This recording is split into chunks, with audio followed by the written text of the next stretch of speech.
Sexta-feira, 5 de junho de 2026. Bem-vindos ao canal Atento Alfa.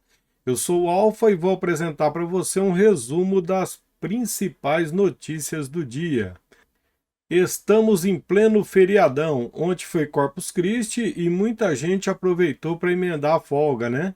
Viajando, passeando, visitando parentes ou curtindo alguns dias de descanso. Por isso o movimento está mais tranquilo aqui no Brasil, né? E o noticiário também segue mais calmo, com poucas notícias nesse início de dia. Vamos aos principais assuntos da edição. Ataques da Rússia sobre a Ucrânia.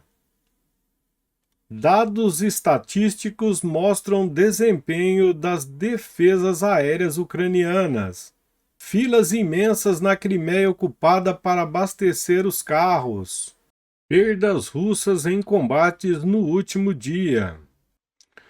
Corrida eleitoral. Daniel Vocaro cita Flávio Bolsonaro em nova proposta de delação premiada. Neymar, Copa do Mundo e o amistoso de amanhã. Após a vinheta, as notícias.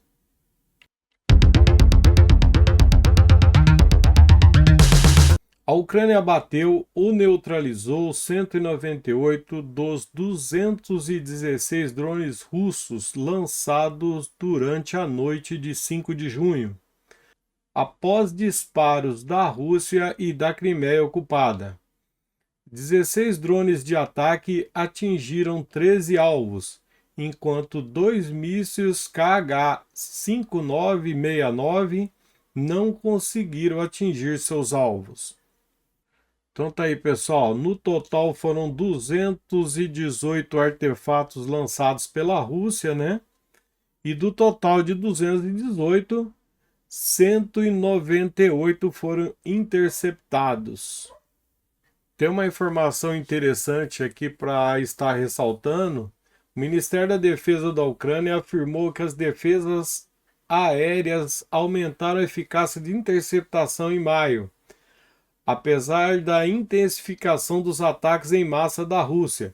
O Ministério disse que a Rússia lançou 8.351 mísseis antiaéreos em maio, em comparação com cerca de 6.700 em abril. A Ucrânia interceptou 7.476 dos 8.150 drones Shahed, né? Na inscrição está aparecendo mísseis Shahed, mas o correto seria drones Shahed.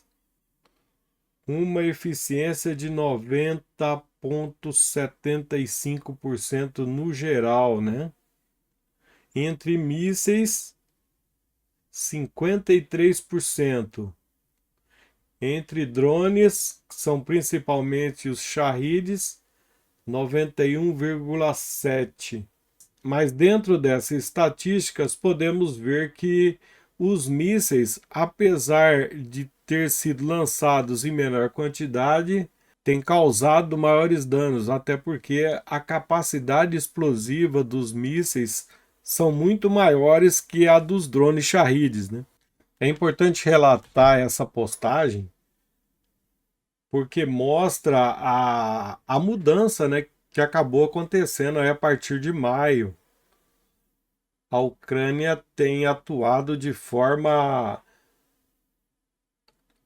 a criar, né, a criar situações na Rússia que mexem com a população, né? Realmente está deixando a população da Rússia em pânico. Antes a guerra acontecia só na Ucrânia. A população russa não estava sentindo, né? Não estava vendo as dificuldades que a guerra acaba causando.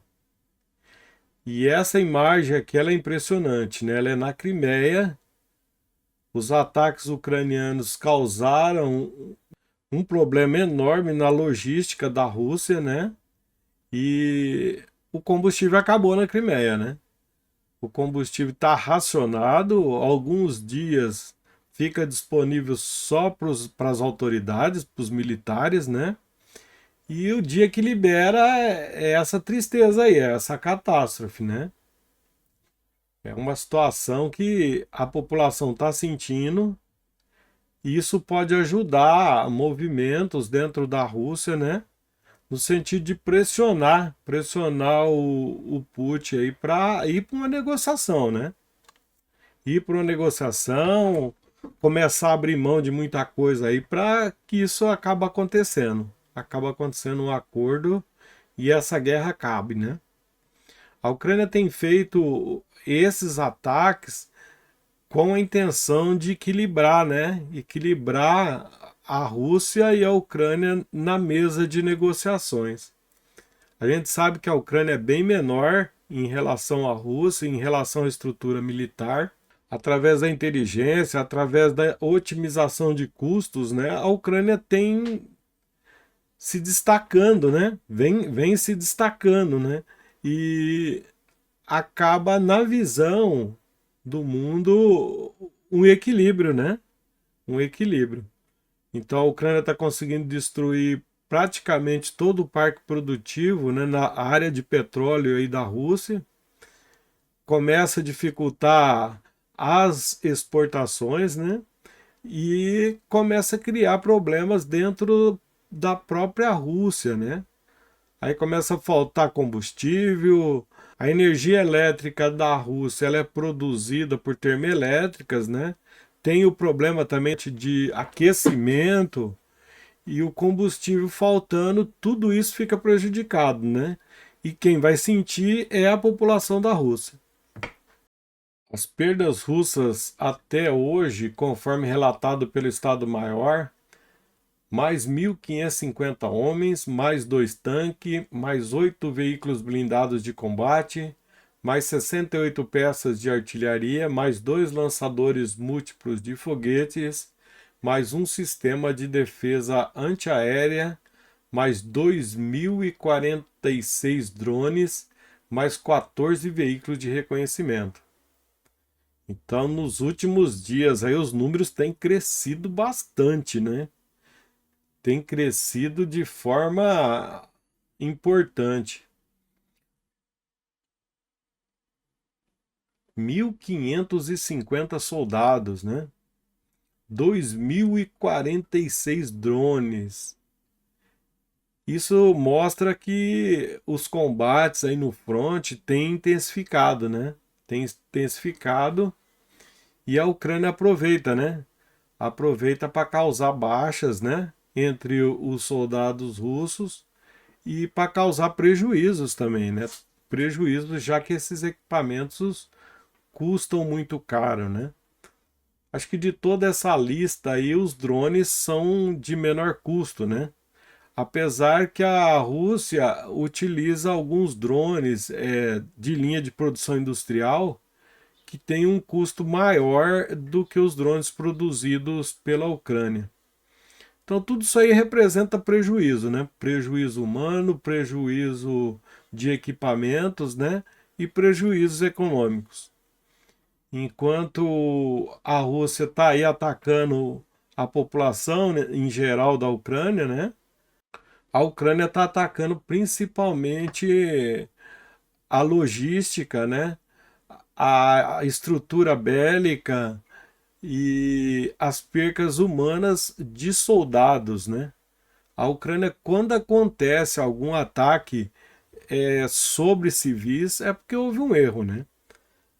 A Ucrânia não tem nem a intenção e não tem quantidade de equipamentos militares, drones, mísseis para desperdiçar nessa guerra, né?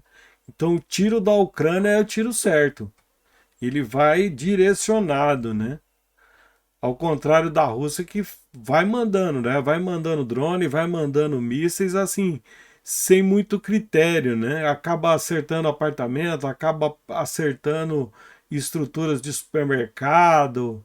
E isso para a Ucrânia não altera nada, né? Porque a estrutura militar da Ucrânia permanece intacta. Só causa tragédias humanas e prejuízo para a população ucraniana. Bom, como falamos, né, as notícias do Brasil estão escassas, né? feriadão aí, todo mundo de boa e realmente tá difícil de ter novidades aqui no Brasil. O que não sai da pauta é a corrida eleitoral. E temos novidades, né? Daniel Vorcaro cita Flávio Bolsonaro em nova proposta de delação premiada. Então, Daniel Vorcaro, do Banco Master, tinha tentado aí uma delação premiada, mas meio de salto alto, né? Acho que os advogados, o próprio Daniel Vorcaro achavam que eles tinham mais direitos do que deveres. E realmente foi recusada, né? Foi recusada e agora eles estão vindo de uma forma assim mais humilde aí, apresentando uma nova proposta de delação premiada. Essa proposta está em análise aí pela Polícia Federal, a PGR, né? E quem vai definir aí se aceita ou não é o ministro aí do Supremo, o André Mendonça, né? Vamos aguardar aí os próximos dias. O que parece aí que vem bomba, viu? Vem bomba. Nessa nova delação aí, parece que ele está entregando muita gente, né? Então tá relatando aí mais pessoas. Não só o Flávio, viu? Pode vir aí gente do Congresso, aí do Centrão, pode vir gente do governo e do próprio Supremo Tribunal Federal, né? Amanhã teremos o amistoso Brasil-Egito. Eu vou começar aqui com uma escalação, né, para o jogo de amanhã.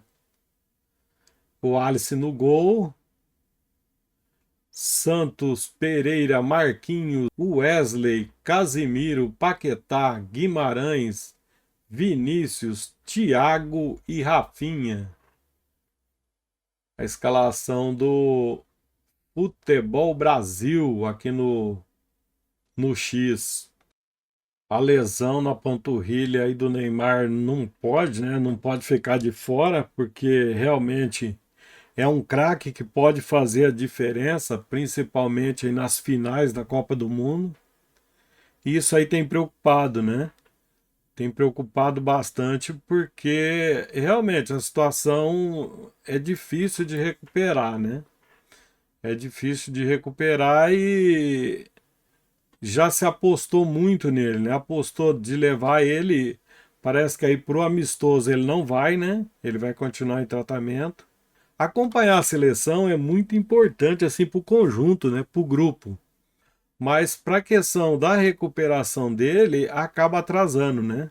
Só o fato dele estar no campo aí no amistoso do Brasil e Egito pode atrasar ele o tratamento nos 3 dias, né? Então isso é uma coisa que tem dois lados, né? Foca na recuperação ou incentiva o conjunto, né? A gente sabe que a presença do Neymar é muito importante, né? Ele tem uma liderança aí grande com o grupo também. E toda a torcida, né? Toda a torcida fica feliz aí de ver a presença do Neymar.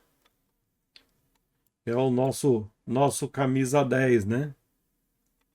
Vamos ter esperança, né, gente? Vamos ter esperança que ele recupere. Ele precisa recuperar a questão da panturrilha, ele precisa ganhar ritmo de jogo, né? Então a preocupação em relação a ritmo de jogo é que às vezes acaba preocupando, né? A seleção está muito unida e a esperança é grande, né? Com o Ancelotti aí é uma visão diferente, né? A visão de futebol europeu e vamos esperar, né? Sempre tivemos técnicos brasileiros. Acho que é a primeira vez, né? A primeira vez que a gente tem uma seleção com técnico estrangeiro, né? Com uma visão europeia. Mas vamos lá, né? Vamos pensar no Hexa, né? Vamos fazer aí o pensamento positivo, né? Para que a gente consiga colocar a sexta estrelinha aí na camisa canarinho, né? Pessoal, eu vou mostrar para vocês aqui a minha escalação aqui, né? A minha escalação aqui para o jogo amistoso Brasil-Egito amanhã às 7 horas da noite, né? Então vamos lá, é uma provocação minha aí. Mas vamos lá, é uma provocação minha aí sobre a seleção, né? Eu não sou da área do futebol e chega na época de Copa do Mundo, todo brasileiro vira um técnico, né? Vira um técnico de seleção, discute futebol e eu sou um desses. Então vamos lá, pessoal. Coloca aí nos comentários aí qual que é a sua seleção para o jogo de amanhã e qual que seria a seleção aí para Brasil e Marrocos no dia 13, né? Eu tô com o goleiro Alisson, os zagueiros Gabriel Magalhães e Marquinhos, o lateral esquerdo Douglas Santos, o lateral direito Wesley, os volantes Casimiro e Bruno Guimarães, o meia centroavante o Lucas Paquetá, ponta esquerda Vinícius Júnior e ponta direita Rafinha. E o centroavante o Igor Thiago, né? Timão, hein, gente? Timão. Vamos botar fé aí. Vamos botar fé que o Ancelotti escolha esse time aí e que esse time se fortaleça, né? Ganhe moral aí para começar firme aí Brasil e Marrocos no dia 13 e tocar aí até chegar o Neymar, né? E eu acredito aí ainda pela recuperação, o Neymar vai perder aí talvez os 3 primeiros jogos, viu? Essa é uma opinião minha, porque ele precisa de ter um condicionamento físico ideal, né? E ainda precisa ter ritmo de jogo. É lógico que ele está sendo bem acompanhado, né? Tem toda uma estrutura médica aí trabalhando na recuperação dele, mas assim, a fratura é uma coisa difícil, né? É uma coisa que preocupa, né? Eu vou mostrar uma foto aqui, não representa a fratura do Neymar, né? Mas é uma coisa feia de ver, viu? Uma coisa muito feia de ver, né? Eu não acredito que esteja nessa situação, mas assim, preocupa, né? Preocupa e nós queremos o Neymar, né? Nós queremos o Neymar, pelo menos aí nos jogos finais. É um gol, né? Um gol, um jogador diferenciado aí, um gol pode fazer a diferença. Um gol pode fazer a diferença e quando a situação está difícil, o jogo está truncado, o gol não sai e você tendo um jogador diferenciado, ele pode resolver, né? Eu acho que a seleção tem conjunto, a seleção tem conjunto, tem condições de ganhar uma Copa, mas também precisa contar com esse jogador diferenciado. Tá bom, pessoal? Vamos lá, rumo ao Hexa. Pensamento positivo, né?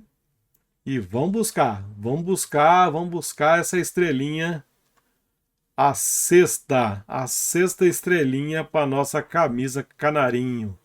E tá aí, ó, tá aí a taça. Esse ano ela é nossa.